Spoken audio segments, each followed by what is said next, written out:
CM Pushkar Singh Dhami परिवार सहित पहुंचे हरिद्वार। बेटे दिवाकर धामी का कराया यज्ञोपवीत संस्कार। वंशावली में दर्ज कराया नाम। पूर्व सीएम हरीश रावत ने विधानसभा परिसर में 1 घंटे किया मौन उपवास। गैरसैंण की अपेक्षा को लेकर जताया रोष। आम बजट की खूबियां बताने उत्तराखंड आएंगे रविशंकर प्रसाद। योजनाओं को जन जन तक पहुंचाएगी भाजपा।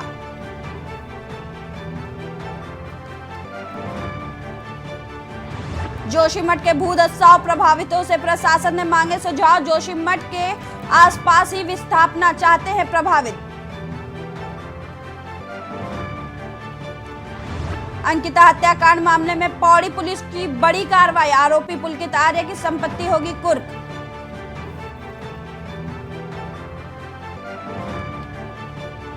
उधम सिंह नगर के एक रिक्शा में पेड़ से लटके मिले प्रेमी युगल के शव। देर रात घर से लापता हो गए थे प्रेमी युगल।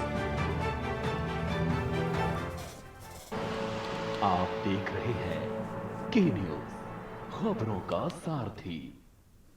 नमस्कार, आप सभी का खबर उत्तराखंड में स्वागत है और मैं हूं आपके साथ सपना झा। उत्तराखंड के मुख्यमंत्री पुष्कर सिंह धामी पारिवारिक कार्यक्रम में हरिद्वार पहुंचे। डाम कोठी गंगा घाट पर उनके पुत्र दिवाकर धामी और प्रभाकर धामी का जनेऊ संस्कार कुमाऊनी परंपरा के अनुसार संपन्न हुआ। कार्यक्रम में मुख्यमंत्री पुष्कर सिंह धामी की पत्नी सहित पारिवारिक लोग, कई गणमान्य लोग भी हुए शामिल। कार्यक्रम में मीडिया को दूर रखा गया। पुष्कर सिंह धामी के पुत्रों का विधि विधान से जनेऊ संस्कार कराने वाले पंडित संजय भगत का कहना है कि डाम कोठी में मुख्यमंत्री पुष्कर सिंह धामी के बच्चों का जनेऊ संस्कार किया गया है।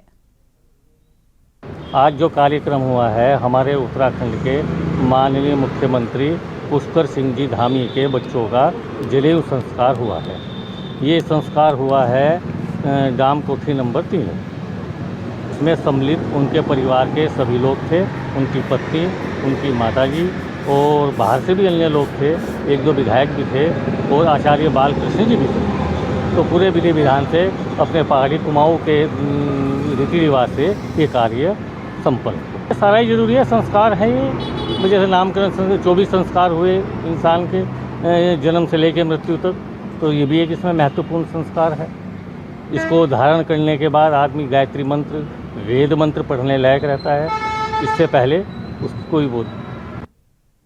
उत्तराखंड राज्य से भारत जोड़ो यात्रा में शामिल हुए कांग्रेस नेताओं का कांग्रेस मुख्यालय में सम्मान किया गया। कांग्रेस प्रदेश अध्यक्ष करण माहरा ने पदाधिकारियों को सम्मान किया। बता दें, भारत जोड़ो यात्रा का समापन हो गया है। भारत जोड़ो यात्रा में उत्तराखंड से 7 लोगों का चयन हुआ था। साथ ही वरिष्ठ पदाधिकारी भारत जोड़ो यात्रा में अपनी अहम भूमिका भी निभा रहे थे। कार्यक्रम में कांग्रेस प्रदेश अध्यक्ष ने भारत जोड़ो यात्रा में शामिल हुए उत्तराखंड के वरिष्ठ पदाधिकारियों को शॉल ओढ़ाकर स्मृति चिन्ह भेंट कर सम्मानित किया। के लिए गौरव की बात है, जहां किसी भी प्रदेश को 1 या 2% से ज्यादा भागीदारी नहीं मिली। मेरे प्रदेश को 7% की भागीदारी इस यात्रा में मिली है, जो एक छोटे राज्य के लिए बहुत ही गौरव का विषय है। और खुशी इस बात की है कि वहाँ जितनी यूनिट्स थी, ये 7 वहाँ किसी न किसी यूनिट के कैप्टन थे। तो ये हमारे लोगों में जो नेतृत्व की क्षमता है, ये इन्होंने साबित की है और ये हमारे लिए गौरव का विषय है। केंद्रीय बजट की खूबियों को गिनाने के लिए 5 फरवरी को बीजेपी नेता और पूर्व केंद्रीय मंत्री रविशंकर प्रसाद उत्तराखंड दौरे पर आ रहे हैं। देहरादून पहुंचकर रविशंकर प्रसाद केंद्रीय बजट की खूबियों पर चर्चा करेंगे। इसके साथ ही आम जनता तक पहुंचने का काम करेंगे। बीजेपी प्रदेश मीडिया प्रभारी मनवीर चौहान ने बताया कि दोपहर 12 बजे रविशंकर प्रसाद भाजपा मुख्यालय में पत्रकार वार्ता करेंगे। इसके बाद दोपहर 2 बजे सुभाष रोड स्थित होटल में प्रबुद्ध जन सम्मेलन को भी उनके द्वारा संबोधित किया जाएगा।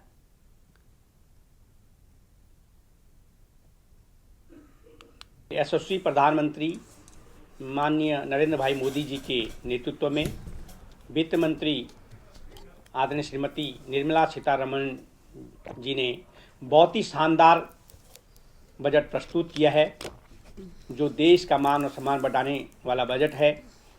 इस बजट को लेकर के हमारे भारतीय जनता पार्टी के केंद्रीय नेतृत्व के द्वारा कार्यक्रम निश्चित किए गए हैं, जिससे कि हमारे जो बजट प्रस्तुत किया गया है, इसकी जो जन कल्याणकारी योजनाएं हैं उससे लोगों को उसका अधिक से अधिक लाभ मिल सके और आम जन तक उसकी खूबियाँ सबको मालूम हो सके। हाथ से हाथ जोड़ो यात्रा के माध्यम से कांग्रेस बूथ स्तर पर घर घर जाकर मोदी सरकार की विफलता और राहुल गांधी के संदेश को लोगों तक पहुंचाने का काम कांग्रेस की रुद्रपुर में आयोजित जिला स्तरीय बैठक में यह फैसला लिया गया। कांग्रेस का यह अभियान 28 फरवरी तक चलेगा। इस दौरान कांग्रेस कार्यकर्ता हर बूथ स्तर पर घर घर पहुंचकर लोगों से संपर्क करेंगे और मोदी सरकार की विफलता संबंधी आरोप पत्र लोगों को देंगे। इस दौरान राहुल गांधी का संदेश आम जन तक पहुंचाया जाएगा। आपने इस सरकार की जो बखिया उधेड़ी है आपके दम पे ही मुझे लगता है आने वाले समय कहने के लिए कुछ नहीं कि 8 साल के शासन में उन्होंने क्या किया, ये कहने के लिए नहीं है कुछ भी। साजिशें हुई हैं कांग्रेस के खिलाफ, कांग्रेस के नेतृत्व के खिलाफ, राहुल गांधी जी की जो छवि को खराब किया गया, करोड़ों हजार सद्भाव हम सुरक्षा देंगे, आपको मुहैया कराएंगे, लेकिन और हमारे बीच में सरकार कटघरे में खड़ी दिखाई दे रही है और मेरा मानना है कि इसकी जांच होनी चाहिए। जैसे मैंने पहले भी कहा, ये जांच से क्यों भाग रहे हैं? हम कहते हैं कि इसकी जांच सीबीआई से हो, माननीय उच्च न्यायालय के न्यायाधीश के निगरानी में हो, दूध का दूध पानी का पानी हो जाएगा। है जो नौजवान रात दिन मेहनत करके परीक्षा में दे रहे जा रहे हैं वो बाहर हो जा रहे हैं और वो लोग जिनके संबंध हैं, संपर्क हैं या जो पैसे के दम पर वो चुन के आ जा रहे हैं, उनका चयन हो जा रहा है। तो ये तो बहुत अंधेर हो गया, इस राज्य में अंधेर हो गया। भैरव सेना के आक्रोश के चलते इस बार वैलेंटाइन वीक में पार्कों, कैफे और रेस्टोरेंट की ओर रुख करने वाले विकास नगर के प्रेमी युगल को यह वीक संभल कर मनाना होगा। वहीं कैफे और रेस्टोरेंट संचालकों को खास व्यवस्था करनी भी भारी पड़ सकती है, ऐसा कहना है भैरव सेना कार्यकर्ताओं का। दरअसल वैलेंटाइन डे वीक को भैरव सेना ने पश्चिमी सभ्यता का प्रतीक बताया है और कहा यह धर्मांतरण को बढ़ावा देता है। बता दें कि भैरव सेना कार्यकर्ताओं ने तहसील परिसर में जमकर प्रदर्शन करते हुए ज्ञापन सौंपा है।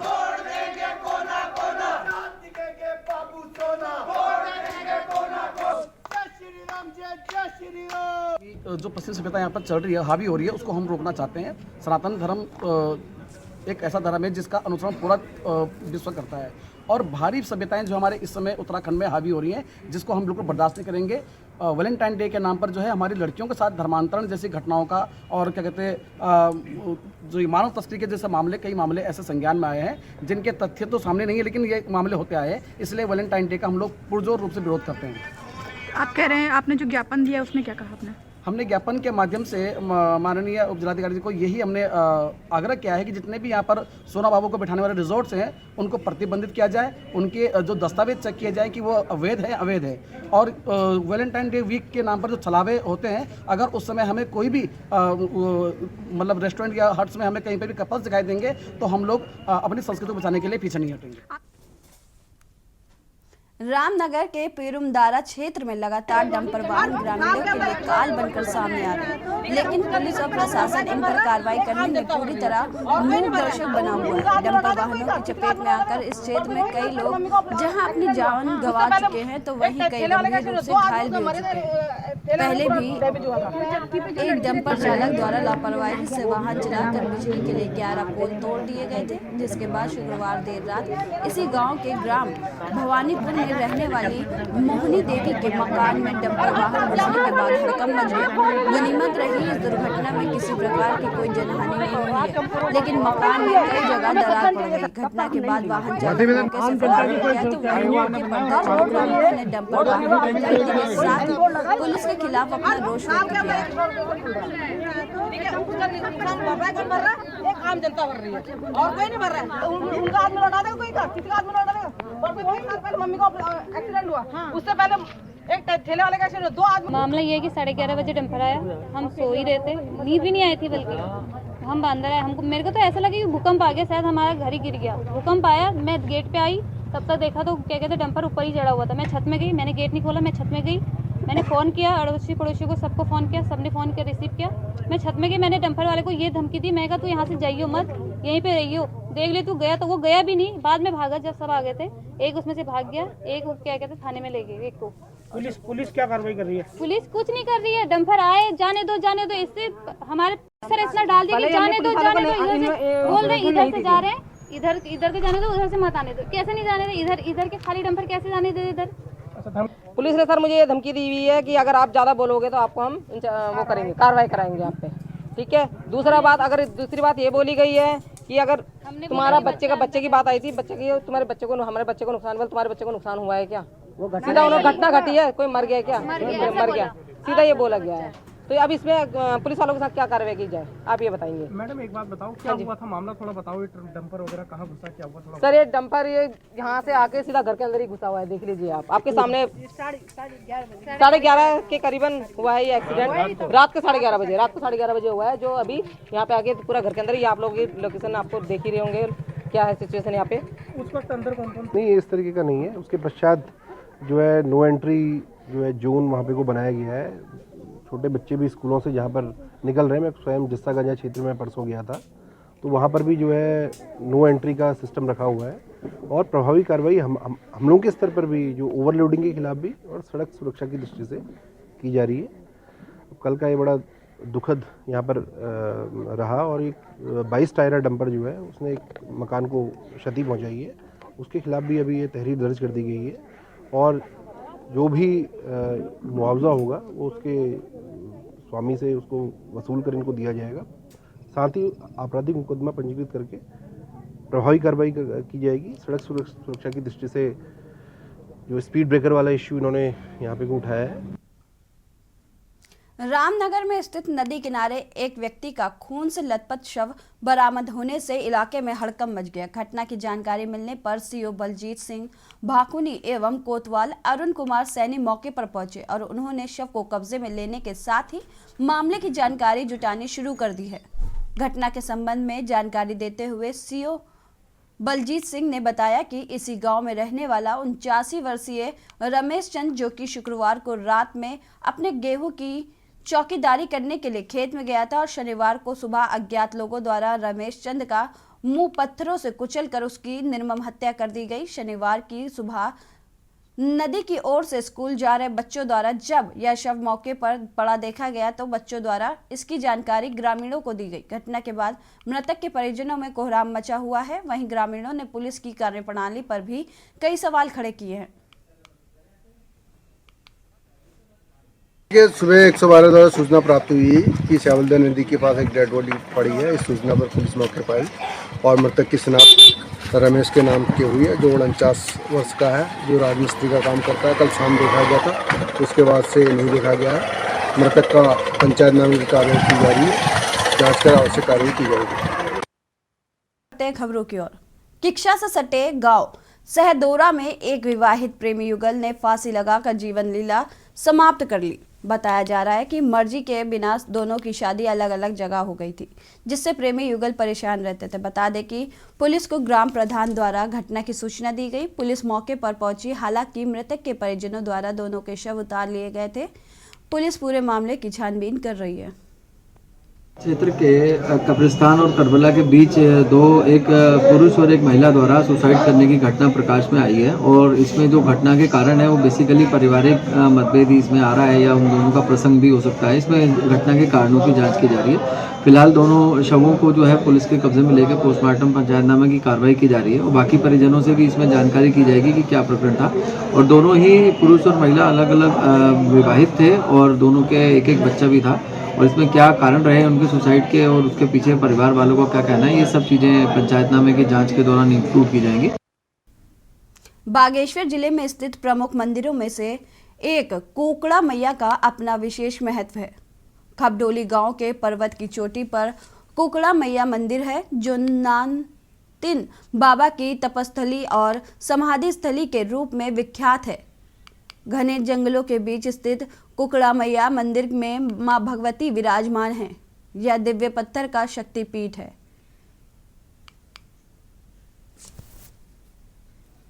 तो महाराज तो ऐसे थे कि मतलब हमने अपने आंखों से देखे, हम छोटे छोटे थे लेकिन याद उतना मेमोरी मतलब है फिर भी।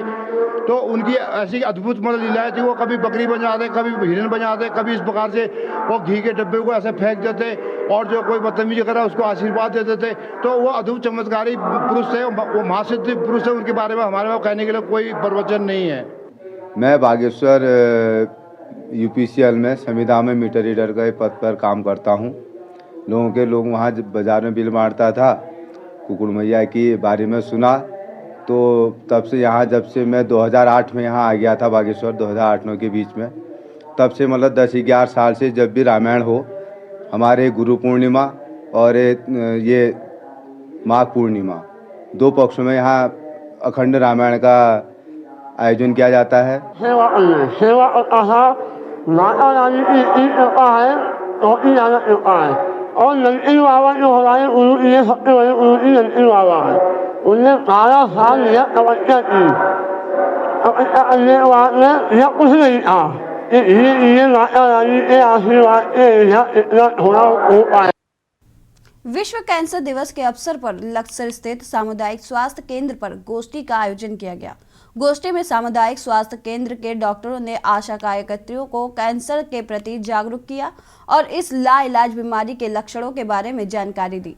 डॉक्टरों ने आशा कार्यकर्ताओं को निर्देश दिए कि वह अपने अपने क्षेत्रों में लोगों को जागरूक करें कैंसर जैसे लक्षण दिखाई देने पर, परंतु नजदीकी स्वास्थ्य केंद्रों पर अपनी जांच कराएं ताकि समय रहते इस बीमारी का इलाज किया जा सके। जैसा कि आपको पता होगा कि जो स्वास्थ्य विभाग की एक बहुत ही महत्वपूर्ण कड़ी है वो है आशा और आशा फैसिलिटेटर, क्योंकि जो कह सकते हैं कि जो बेसिक लेवल पे जो कनेक्शन रहता है लोगों से स्वास्थ्य विभाग का, तो वो आशा और आशा कार्यकर्तियों का ही रहता है। तो हमने उनको प्रशिक्षित किया कि जो मेजर कैंसर्स हैं कि जैसे कि स्तन कैंसर हो गया, गर्भाशय का कैंसर हो गया या सर्वाइकल कैंसर हो गया, ओरल कैंसर हो गया, तो इन सब के क्या क्या लक्षण हैं और अगर कुछ ऐसे सिम्टम्स होते हैं तो जल्दी से जल्दी जो है जो भी व्यक्ति इनसे ग्रसित है तो उनको जल्दी से जल्दी आप नज़दीकी स्वास्थ्य केंद्र पे लेके आएँ। है इस कैंसर के बारे में, क्योंकि ये अपने लेवल पे कैंसर डिटेक्ट तो नहीं कर सकते, पर हाँ ये जागरूकता फैला सकते हैं ताकि कैंसर प्रिलिमिनरी स्टेज में ही हम लोगों के पास पेशेंट आ जाएं और वो ट्रीटेबल रहें।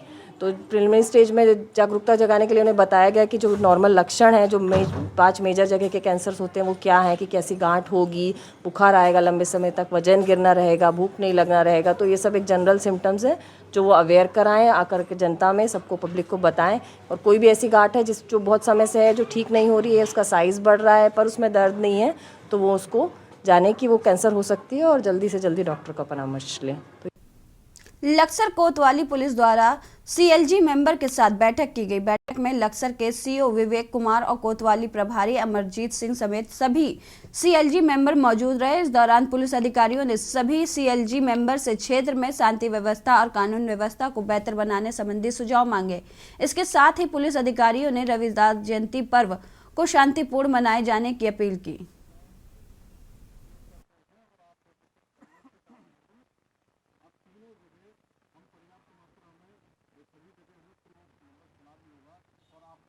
ज्ञात है कि जैसे सीएलजी मीटिंग की हमारा लगातार एक दौर चलता रहता है, तो अभी रविदास जयंती, नशे को लेकर और विभिन्न जो क्षेत्र में समस्याएं हैं पुलिस से संबंधित उनको लेकर एक मीटिंग आयोजित की गई थी और एक सौहार्दपूर्ण वातावरण में और बड़ी प्रोडक्टिव एक मीटिंग रही है जिसमें लोगों का फीडबैक भी मिला है। हमारी जो नशे को लेकर और बाकी जो रविदास जयंती को लेकर यात्रा और बाकी लोगों में, तो इस फीडबैक का हम उपयोग भविष्य में अच्छे कार्यों के लिए करेंगे और लगातार ये संवाद जो है हमारा चलता रहेगा क्षेत्र के लोगों से। फिलहाल खबरों में इतना ही। देखते रहिए के न्यूज़।